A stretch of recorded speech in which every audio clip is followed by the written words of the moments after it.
Hi everyone, I am doctor Neha from dental comfort zone. आज हम एक एक्सटेंसिव टॉपिक जिसका नाम फुल माउथ रिहैबिलिटेशन है उसके बारे में बात करेंगे। फुल माउथ रिहैबिलिटेशन को हम अपनी लैंग्वेज में एफएमआर भी बोलते हैं। एफएमआर यूजुअली होता क्या है कि इसमें जॉइंट, मसल और टीथ, हम इन तीनों को साथ में लेके एक प्रॉपर सिस्टम मुंह में क्रिएट करते हैं जिससे कि आपके खाने की एफिशिएंसी बढ़ जाए और वो देखने में भी दांत आपके सुंदर लगें। अगर इन तीनों में किसी भी टाइप की प्रॉब्लम आती है उससे हमारा ओरल कैविटी डिस्टर्ब हो जाता है।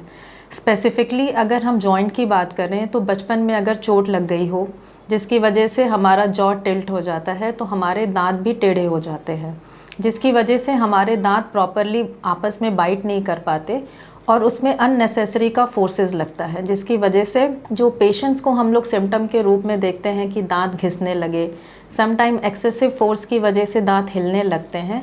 कभी कभी लोग उसको पायरिया भी समझ लेते हैं। कुछ पेशेंट्स में ये सेंसिटिविटी के फॉर्म में दिखाई देती है, कुछ को लगातार हेडेक होने लगता है और समटाइम्स ये पेन एक्सटेंड होके शोल्डर तक भी चला जाता है। एफएमआर के लिए स्टार्ट करने के लिए कोई भी ऐसा स्पेसिफिक एज नहीं होती।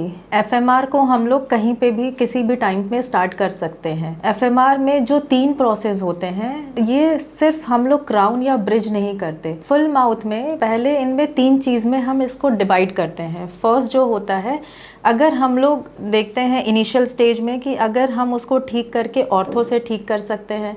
दूसरा स्टेज होता है कि जब हम थोड़े थोड़े दांत को ग्राइंड कर सकते हैं जिसको हम सेलेक्टिव ग्राइंडिंग बोलते हैं। और तीसरा होता है जब एज हमें ज़्यादा मिलती है तब उसमें हम क्राउन ब्रिज का काम करते हैं। इसको करने के लिए और जानने के लिए कि इन तीनों में से वो कौन सा ट्रीटमेंट बेस्ट सूट करता है पेशेंट को, हम पेशेंट को डी प्रोग्रामर देते हैं। वो एक अप्लायंस होता है जिसको हम पेशेंट को पहनने के लिए देते हैं ताकि उनके दांत आपस में टकराए नहीं, जिससे उनकी मसल्स रिलैक्स हो जाती हैं। तब उनके दांत का एक्चुअल कॉन्टैक्ट पोजीशन हमको पता चलता है। उसके बाद हम पेशेंट के इस चीज को भेज देते हैं लैब में। जब वो दांत हमें बन के आते हैं कि किस पॉइंट पे वो पहला कॉन्टैक्ट कर रहा है, उसके अकॉर्डिंग हम पेशेंट के ट्रीटमेंट को सेलेक्ट करते हैं कि वो ऑर्थो से ठीक हो सकता है या सिर्फ थोड़े से दांत को घिसने से ठीक हो सकता है या उसके पूरे मुंह में हमें कैप लगाने की जरूरत है। जब हम एक बार इस चीज को डिसाइड कर लेते हैं तब हम पेशेंट पे ये जो हमारा लैब से बन के आया है हम उसको ट्रांसफर करते हैं, जिसको हम वैक्सअप प्रोसीजर बोलते हैं। इसको ट्रांसफर करने के बाद हम सारे बाइट को प्रॉपरली एडजस्ट करते हैं अगर हम पेशेंट के लिए कैप या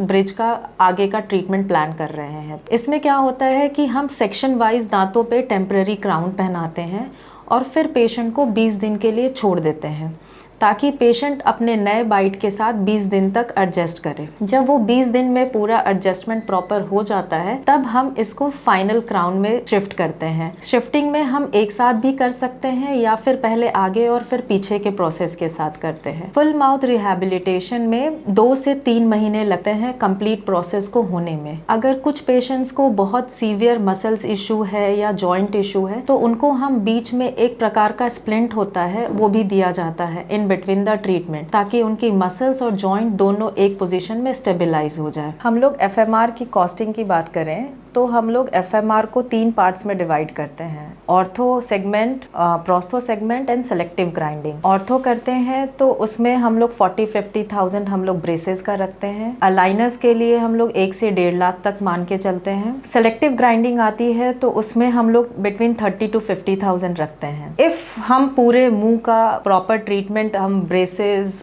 और अगर इसको छोड़ के सेलेक्टिव ग्राइंडिंग नहीं करते हैं और क्राउन ब्रिजेस में करते हैं तो depending upon what type of crown we are choosing, कौन सा कैप हम मुंह में लगाते हैं, उसमें क्या सर्जिकल पार्ट है और कितने इम्प्लांट्स इंक्लूड होते हैं।